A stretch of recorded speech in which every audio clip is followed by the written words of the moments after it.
दोस्तों एक लड़का जब भी परदेश से वापस अपने गांव लौटता था, उसका एक दोस्त था जो उसे कुछ सामान वगैरह देता था कि सारी सामान ले जा करके तुम मेरे भी घर चले जाना और मेरे माँ को देकर आ जाना। वो जो लड़का था जब भी अपने घर आता था, अपने उस दोस्त के भी घर पे जाता था और उसके दोस्त की जो माँ होती थी उसे वो सारी सामान दे करके वापस चला आता था। और फिर इसी तरीके से जब बार बार अपने उस दोस्त के घर पे जाता था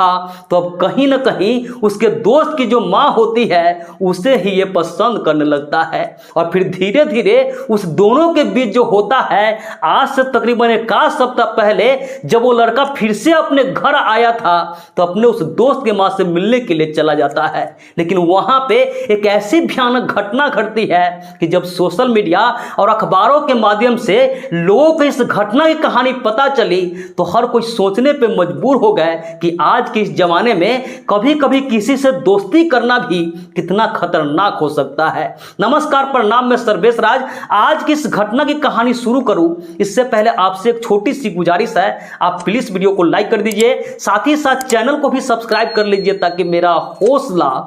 बढ़ता रहे। तो दोस्तों आज आपको जिस घटना की कहानी सुनाने जा रहा हूं, दरअसल ये घटना है बिहार प्रदेश का एक जिला है सीतामढ़ी और इसी जिला में एक थाना लगता है भिट्ठा। इसी भिट्ठा थाना क्षेत्र का ही एक गांव है सुंदरपुर बनटोलाबा और इसी गांव में एक परिवार रहा करते थे जिस परिवार का मुखिया था उसका नाम था जगदीश राय। जगदीश राय के परिवार में उसकी पत्नी जिसका नाम था रीना देवी और उसी परिवार का एक लड़का था जिसका नाम था रमेश। दोस्तों जो रमेश था वो अपने घर परिवार से दूर रहकर वो हरिद्वार के एक होटल में काम किया करता था। उसी होटल में एक और लड़का रहता था जिसका नाम था राजा। और दोस्तों जो राजा था वो भी सीतामढ़ी जिला का ही एक थाना है चोरौत और उसी थाना का एक गांव है चिकना गांव, उसी गांव का वो रहने वाला था। अब उस दोनों को पता चलता है कि दोनों एक ही जिला का है तो उस दोनों में जान पहचान होती है, दोनों एक दूसरे से दोस्ती कर लेता है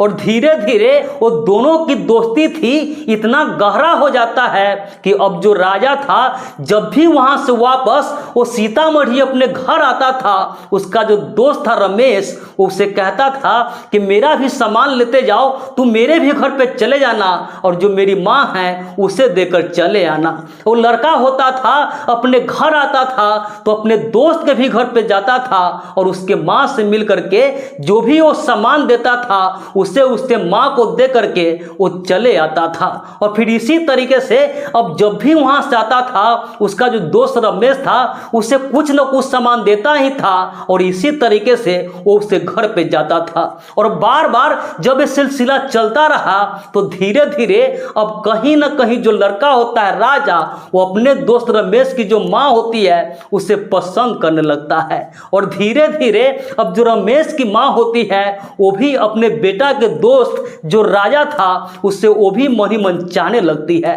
उस दोनों के बीच प्रेम संबंध का सिलसिला शुरू होता है और चोरी चुप के दोनों अब फोन पर भी घंटों घंटों तक प्रेमी प्रेमिका के जैसा बातचीत करने लगता है। इसी तरीके से वो दोनों के बीच ये सारी चीजें चलते आ रही थी, हालांकि इस बात को किसी को कानों कान खबर नहीं थी। धीरे धीरे दोस्तों लगभग 2 से 3 साल का वक्त बीतता है और फिर आज से तकरीबन 6 महीना पहले उसका जो दोस्त था रमेश और वो जो राजा था दोनों हरिद्वार से काम छोड़ करके वो लोग दिल्ली आ जाता है और दोनों दिल्ली में ही शिफ्ट हो जाता है। और फिर पिछले हफ्ते वो जो लड़का था राजा वहां से अपने गांव आया हुआ था। जो अपने गांव आता है तो सोचता है कि क्यों नहीं जो मेरे दोस्त की माँ है, जो मेरी शादीशुदा प्रेमिका है, उससे भी मिल लिया जाए। और इसके बाद दोस्तों 30 मार्च 2025 के दिन यानी संडे के दिन था और अपने उस दोस्त की माँ से बात करके उससे मिलने के लिए उसके घर पे चला जाता है। लेकिन उसी दिन 112 नंबर पर पुलिस वाले को कॉल आती है कि ऐसे ऐसे सुंदरपुर बनटोलवा में एक आदमी को मार मार के पीट पीट के अधमुआ सा कर दिया गया है। अब जैसे पुलिस वाले इस घटना को सुनते हैं, फौरन ही वो जो गांव होता है सुंदरपुर बंटोलबा, वहां पे पहुंचते हैं और जगदीश राय के घर पे जाते हैं तो पता चलता है कि जो लड़का राजा था उसे डंडा से और रॉड से पीट पीट करके अधमुआ सा कर दिया था। अब जो पुलिस वाले होते हैं फौरन ही उस लड़का को इलाज के लिए गाड़ी में बैठाते हैं, लेकिन दोस्तों गाड़ी में बैठते ही वो जो लड़का होता है उल्टी करना शुरू कर देता है और वहां से सुरसंड में ही एक सामुदायिक स्वास्थ्य केंद्र है, पुलिस वाले वहां लेकर जाते हैं, लेकिन वहां का जो डॉक्टर होता है उसे देखने के बाद कहते हैं कि इसकी मौत हो चुकी है। अब जो पुलिस वाले होते हैं फौरन ही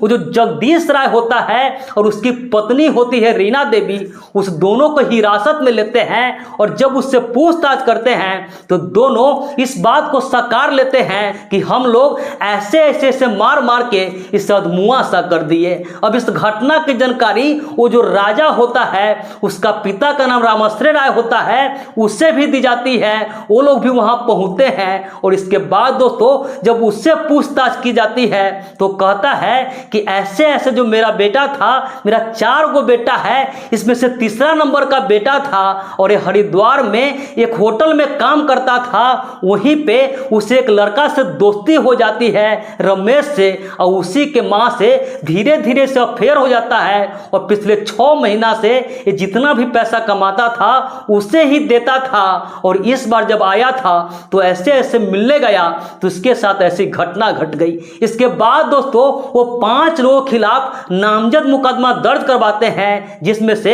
एक तो खुद जगदीश राय होता है, एक उसकी पत्नी रीना देवी होती है, उसका एक दामाद होता है और साथ ही साथ एक नंद किशोर नाम का व्यक्ति होता है और एक अनिल राय नाम का व्यक्ति होता है। इस 5 के खिलाफ मुकदमा दर्ज कर ली जाती है और इसके बाद दोस्तों जो पुलिस वाले होते हैं उस बाकी के भी गिरफ्तारी के लिए तलाश करना शुरू कर देते हैं। लेकिन दोस्तों इस पूरे घटना पर आपकी क्या राय है? समाज में हो रही इसी घटनाओं पर आप क्या कहना चाहेंगे? कमेंट करके जरूर बताइएगा। तो इस पूरे घटनाक्रम सुनाने का उद्देश्य किसी की भी भावनाओं को आहत करना नहीं था, किसी का भी दिल दुखाना नहीं था, बस समाज में इसी घटनाओं से केवल आपको जागरूक करना था, सतर्क करना था। तो मिलते हैं ऐसी किसी नेक्स्ट वीडियो में, जब तक के लिए जय हिंद, वंदे मातरम।